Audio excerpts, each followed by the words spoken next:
Hello student, welcome to exam B.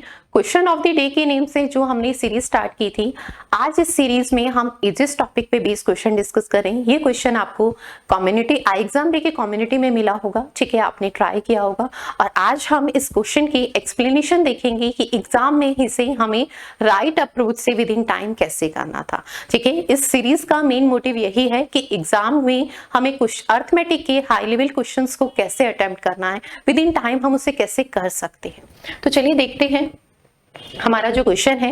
If the ratio of the ages of Paras and Akash 3 years ago was 4:9 and the ratio of the ages of Akash and Neeraj after 5 years will be 7:6. 4 years ago the ratio of the ages of Neeraj and Paras is 21:11. Find the sum of the present age of Akash and Paras and Neeraj. हमें यहाँ पे देखिए क्या दिया है। सबसे पहले हमें आकाश, पारस एंड आकाश की एज में रेशो दिया है, पर वो रेशो प्रेजेंट एज में नहीं दिया। 3 years ago 3 साल पहले की एज का रेशो दिया।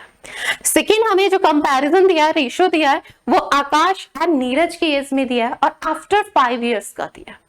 थर्ड, हमें जो रेशो गिवन है वो 4 years ago, ठीक है, 4 साल पहले का है और किनका, नीरज एंड पारस का, ठीक है, कितना 21:11। एंड देन हमसे पूछा गया तीनों की प्रेजेंट एज का सम बताइए। तो पहले तो जो हमें कंपैरिजन दिया है वो सेम टाइम का नहीं है, ठीक है, 4 years ago, 3 years ago, after 5 years, ठीक है। तो हमें तीनों की एज का जो रेशियो है वो सेम टाइम में पहले कन्वर्ट करना होगा, तभी तो हम उसकी तीनों की एज फाइंड कर पाएंगे, ठीक है। तो यहां से देखिए, पहले हम इस क्वेश्चन को कंसेप्ट से करेंगे, देन हम इस क्वेश्चन की स्मार्ट अप्रोच एग्जाम में कैसे करेंगे। इस क्वेश्चन की बेस्ट एक्सप्लेनेशन के लिए आप वीडियो में शुरू से एंड तक प्लीज कंटिन्यू बने रहिएगा एंड वीडियो को लाइक और शेयर जरूर कीजिए। आपके मोटिवेशन से ही मुझे मोटिवेशन मिलेगा और मैं आपके लिए अच्छे से अच्छे क्वेश्चंस लेते आऊंगी, ठीक है। चलिए, तो यहाँ पर देखिए हमारे पास सबसे पहले पारस और आकाश की एज में रेशियो गिवन है, पर वो 4 years ago, तो हमें सेम टाइम में कन्वर्ट करना है, तो हम सबको प्रेजेंट में क्या करते हैं, कन्वर्ट करते हैं। तो देखिए यहाँ पे एक चीज तो क्लियर है कि हमें जो डिफरेंट रेशियो दिया है तो उसके लिए वेरिएबल भी डिफरेंट ही होंगे। हम P एज्यूम कर लेते हैं और आकाश की एज हम A एज्यूम कर लेते हैं, ठीक है। पारस की एज हमारे पास क्या है, तो पारस की एज हम कितनी एज्यूम कर रहे हैं, P, एंड आकाश की एज A। पारस और आकाश की एज में रेशियो कितना दिया है, तो पारस और आकाश की एज में रेशियो दिया है 4:9। 4:9 हमें 3 years ago की एज में दिया, 3 साल पहले, ठीक है। तो वहां हमारे पास कितना हो जाएगा, तो यहां से हम पारस की एज 4x मानते हैं, आकाश की एज 9x। और अगर मैं इन दोनों की प्रेजेंट एज की बात करती हूँ तो इन दोनों की प्रेजेंट एज कितनी हो जाएगी, 4x प्लस में 3 एंड 9x प्लस में 3, ठीक है, क्योंकि ये 3 years ago की एज थी। अब यहीं से अगर हम देखें next age Akash and Neeraj, Akash और नीरज की एज में हमें जो रेशियो दिया है वो 7:9, पर आफ्टर 5 years, ठीक है। अब हमारी सबसे बड़ी मिस्टेक यहाँ पे क्या होती है कि हम सेकेंड जो रेशियो दिया उसे भी सेम वेरिएबल में एज्यूम कर लेते हैं। पहले तो ये समझिए कि आप सेम वेरिएबल में कैसे एज्यूम कर सकते हैं। यहाँ पे कंपैरिजन हमें पारस और आकाश की एज का दिया है, नेक्स्ट में हमें आकाश एंड नीरज में, एंड टाइम स्केल भी अगर हम कहें तो वो डिफरेंट है, ठीक है। तो पॉसिबल ही नहीं हम के सेम वेरिएबल में एज्यूम करें। तो यहाँ पे रेशियो के अकॉर्डिंग मैं आकाश की एज क्या एज्यूम करूंगी, एक सेकेंड वेरिएबल लूंगी, तो 7y एंड 6y। अब इसी में देखिए हमारे पास ये क्या है, आफ्टर 5 years, मुझे प्रेजेंट एज चाहिए तो मैं क्या करूंगी, -5, ठीक है। प्रेजेंट एज चाहिए तो हम क्या करेंगे, -5। नेक्स्ट देखिए थर्ड, हमें किसमें कंपैरिजन दिया है, तो नीरज एंड पारस, उनकी 4 years ago 4 साल पहले की एज कितनी दी है, तो वो कितनी दी है हमारे पास 21:11। तो हम कितनी एज्यूम कर लेंगे, 21z, एक थर्ड वेरिएबल, एंड 11z, ठीक है। पर ये 4 years ago है, प्रेजेंट चाहिए तो आप इसमें क्या ऐड कर देंगे, 4 ऐड। हमने दोनों में क्या कर दिया, 4 ऐड कर दिया। अब देखिए यहां से कंक्लूजन क्या है, अगर मैं 9x प्लस 3 की बात करूं एंड 7y - 5, दोनों क्या है, पारस आकाश की एज है, ठीक है। 4x plus 3 and 11z plus 4, दोनों क्या है, पारस की एज है। थर्ड अगर हम देखें तो ये नीरज की as 6y - 5 and 21z plus 4, ये भी क्या है, तो हम कैसे इक्वल नहीं रख सकते, रख सकते हैं। तो अब देखिए यहां से अगर मैं 9x प्लस 3 एंड 7y - 5 को इक्वल रखती हूँ तो 7 7y माइनस 5 राइट साइड है इक्वल के, and 9x plus 3 left side है। जब मैं इसमें से कुछ वेरिएबल राइट साइड मूव कर रही हूँ और लेफ्ट साइड, तो हमारे पास इक्वेशन आएगी, और वो क्या, 9x माइनस, देखिए मैं डायरेक्टली लिख रही हूँ 9x, और 7y जो है वो राइट साइड था, मैं लेफ्ट साइड ही मूव कर रही हूँ, माइनस का 7y माइनस 5, तो क्या है राइट साइड ऑलरेडी है, माइनस प्लस का 3 है, तो ये माइनस का 3 हो जाएगा, माइनस का 8। तो ये हमारी इक्वेशन फर्स्ट आ जाएगी। ठीक है, सेकेंड कंक्लूजन अगर हम देखें तो हमारे पास 4x प्लस 3, ठीक है, तो यहां से अगर मैं देखती हूँ तो 4x माइनस 11z, ठीक है, और प्लस का 3 राइट साइड जाएगा तो माइनस का 3, तो कितना हो जाएगा 1। ये इक्वेशन सेकेंड हो गए। ठीक है, थर्ड इक्वेशन की बात करते हैं तो 6y माइनस 5 किसके इक्विवेलेंट है, 21z प्लस 4। तो यहां से कंक्लूजन आएगा 6y, ठीक है, माइनस 21z एंड प्लस का 4 एंड माइनस का 5 जब राइट साइड जाएगा तो प्लस का हो जाएगा एंड प्लस का 9। ये इक्वेशन थर्ड है। ये बात क्लियर है। ठीक है, अब देखिए तीन इक्वेशन आ गई है। अब x y z तीन वेरिएबल की फॉर्म में है, तो कहीं ना कहीं हमें दो इक्वेशन को सिंप्लीफाई करना होगा, और उन दो इक्वेशन को सिंप्लीफाई करके हमें उन्हें दूसरे सेम दो वेरिएबल में कन्वर्ट करना होगा। तो देखिए इक्वेशन फर्स्ट को, ठीक है, मैं किससे मल्टीप्लाई करूं, 6 से, एंड इक्वेशन थर्ड को मैं किससे मल्टीप्लाई करूं, 7 से। ऐसा क्यों किया, क्योंकि मैं y को इक्वल बना रही हूं, y वेरिएबल को। तो यहां से कंक्लूजन देखिए क्या है, इस इक्वेशन को देखिए मैं सिंप्लीफाई करूंगी, मल्टीप्लाई करूंगी, ठीक है, तो ये मेरे पास कितना आ जाएगा, 54x माइनस 42y माइनस 48। ठीक है, उस इक्वेशन को मल्टीप्लाई करके यहीं पे लिख रही हूं 42y, ठीक है, 21 की 7 से, 20 की 7 से, 147 की 1 से, तो 147z, ठीक है, 9 की 7 से तो 63 प्लस का। अब इन दोनों इक्वेशन को मैं ऐड ही कर रही हूं, तो देखिए 42y से 42y cancel out, 54x minus 147z किसके इक्विवेलेंट है, 63 माइनस 48 इज 50। ये इक्वेशन 4 आ गई मेरे पास। अब देखिए मैंने किस इक्वेशन का यूज नहीं किया था, सेकंड का और फोर्थ का। अब हम इनका कंक्लूजन फाइंड करेंगे। इस इक्वेशन में x को अगर मैं इक्वल बनाती हूँ, देखिए क्योंकि y की वैल्यू तो काफी ग्रेटर है, तो x को इक्वल बना लेते हैं। x को इक्वल बनाने के लिए 4 और 54 का एलसीएम इज 108। ठीक है, 4 को 108 बनाने के लिए 27 से मल्टीप्लाई, तो इस इक्वेशन को जब मैं 27 से मल्टीप्लाई करूंगी, ठीक है, और सेकेंड हमारे पास क्या है, ये इक्वेशन, इससे मैं किससे मल्टीप्लाई करूंगी, 2 से। तो पहले मैं इस इक्वेशन को 2 से मल्टीप्लाई कर रही हूँ, तो ये कंक्लूजन हमारे पास क्या आएगा, 54 की 2 से मल्टीप्लाई 108x, 147 की 2 से मल्टीप्लाई 294z एंड 30। ठीक है, मैंने इसे किससे 2 से मल्टीप्लाई, और इसे किससे मल्टीप्लाई करेंगे, 27 से। 27 से मल्टीप्लाई करोगे तो 108x एंड 11 को 27 से मल्टीप्लाई करोगे 297z। ठीक है, और यहां पर 27 से मल्टीप्लाई करोगे तो 27। ठीक है, अब देखिए यहाँ पर इस इक्वेशन को हम क्या करें, सब्ट्रैक्ट, तो साइन क्या हो जाएंगे, चेंज। ठीक है, 108x से 108x कैंसिल। ठीक है, 297z में से 294z सब्ट्रैक्ट करेंगे तो 3z इक्वल में 3। ठीक है, तो z की वैल्यू इज 1।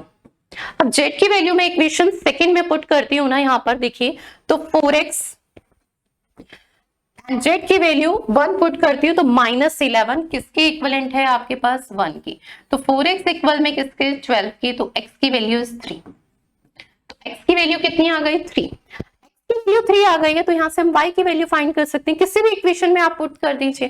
ठीक है, यहाँ पर पुट करती हूँ मैं z की वैल्यू, ठीक है, तो इससे y की वैल्यू आ जाएगी 21। ठीक है, तो ये वैल्यू हमारे पास क्या हो जाएगी, 6y इक्वल में 21 एडिशन में जाएगा तो 30, y इक्वल में 5, y की वैल्यू 5। अब हमसे तीनों की एज का क्या पूछा है, सम पूछा है, तो यहाँ पर हम तीनों की प्रेजेंट एज किसी में भी वेरिएबल में वैल्यू पुट कर दे x की, तो हमारे पास तीनों की एज आ जाएगी। पारस की एज मुझे चाहिए, x की वैल्यू इज 3, 3 4 12 प्लस 3 इज 15, तो पारस की एज कितनी आ गई, 15। अब आपका कंफ्यूजन होगा मैम सेकंड से, यहाँ पर आप पारस की एज हमारे पास क्या है, यहाँ से पुट कर दीजिए 11, z की वैल्यू 1 प्लस 4 15। ठीक है, सेकंड हमारे पास कौन है, आकाश। आकाश की एज, x की वैल्यू हुई मैं पुट कर रही हूँ, x की value is 3, 9 3 27 plus 3 is 30। Third is Neeraj. ठीक है, नीरज की एज आप यहां से पुट कर लीजिए।